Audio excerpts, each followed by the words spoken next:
Hi guys, Richard from the Poke Family here again. Now first of all, before I segue into the intro for this video, I want to make a quick apology. I recognise that the content on our channel has been low. My partner Amanda, as you all know, is pregnant. She's starting to feel better. The content is going to go up. It's going to happen, guys, and this is day one of it. So today what I want to talk to you guys about are Sinnoh Stones and the available Gen 4 evolutions that Niantic have made available in this most recent event in Pokemon Go. Let's get to that.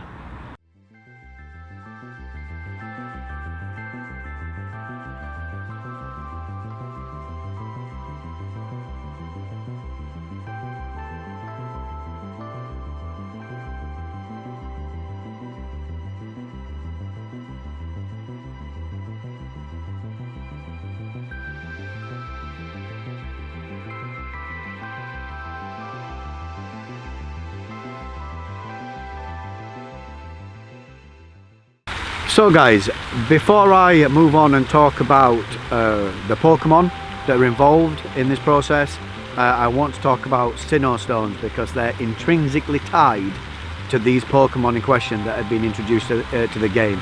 Sinnoh Stones are a new thing. They were never in the main series game. They've replaced the base evolution items used in the main series game. So they've given you a single item that deals with all these evolutions, all of them. Now, so far, the only way to get a Sinnoh Stone in Pokemon Go that anybody is aware of is to achieve your 7-day streak on your research quests. So you need to achieve the research breakthrough that would result in whichever Pokemon it is for that month spawning in game. Right now that's Shedinja, and you will get a Sinnoh Stone which will allow you to evolve a single Pokemon, just one, and then you have to wait a whole week before another one. I do have some theories on how they might introduce more ways. On Monday, when we all receive our Adventure Sync rewards, maybe there's an off chance that there might be one in there too if you've walked 50 kilometers or more. Nobody really knows until that actually happens. So right now, one way: research breakthroughs, which is why it's so important to prioritize your evolutions, which is what we need to talk about now.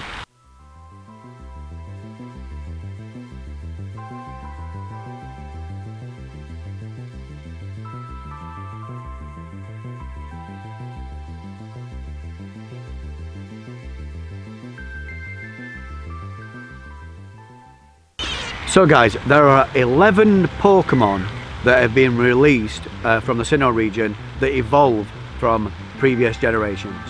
Now, with what I said earlier about getting one Sinnoh Stone a week, you really need to have a priority on which to kind of evolve these things. Now, I'm going to give you a disclaimer. If you've got a favourite and it doesn't happen to be the greatest, for example, myself and Togekiss, it's not the greatest, it does have some uses, but I chose to do it first. It was my favourite. That's cool, guys, that's cool. But if you want to play within the meta and you want to have the best choice first out of what you've got to choose from, this is kind of my list. So we're going to start with the things that you shouldn't really be taking into consideration, and I'll give you a few reasons why. I've got them written down. So Dusknoir, Gliscor, Mismagius, Magmortar and Togekiss. These guys, they've either got bad typings, or Gliscor, a weird flying ground combo that has very little use. They're just not great Pokemon, guys.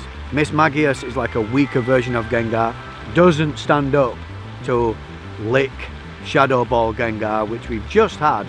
I mean, if you've been playing regularly, chances are you've got a decent one, or one that you can use. Even a poor IV one would be better than a Mismagius. Dusknoir just has poor stats, Magmortar suffers from having a really bad move pool. I mean, fire types are not exactly meta to start with, but it's just not great.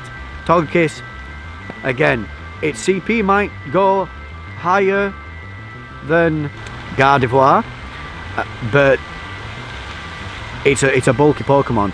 Its strength is not in its attack stats. Probably pretty decent as a defender, actually, to use in gym defense, but gym defenders, whether they're actually a good reason to power a Pokemon up, it's debatable. So my top 6 list, the rest of the Pokemon I think have some value, and this is my top 6, and I'm going to give you the reasons why. Number 1, Roserade. Now, it doesn't stand out as being the strongest in this group. That would go to Weavile, I think. Its attack stat is huge. As base DPS, it does more damage than Tyranitar, but until now there has been no strong poison type to choose from. There are swathes of options, but poison types, they've not really come to the fore until now. Roserade is a strong choice and will remain a strong choice into the future, which is why I put it at the top of this list. It's a rarely used typing, but when you will need it, it's a pretty good option. Yes, best used to counter fairy types. Yes, we do have Meteor Mash, Metagross, but as a completionist, I felt I had to put this at the top of the list. We finally have a strong poison type, and that's why it's my number 1 choice. After that, I've gone with Electivire. The reason for it is, previous to this, electric types, which have had a fairly strong outing in the game. There are water types out there, Kyogre being a great example of where you would use a Pokemon like Electivire. This Pokemon is not a legendary Pokemon. It's not easy to get, but the base types, Electabuzz and Elekid, are quite easy to come across. They're in eggs, I've seen them in raids. You can get good IV ones quite easily.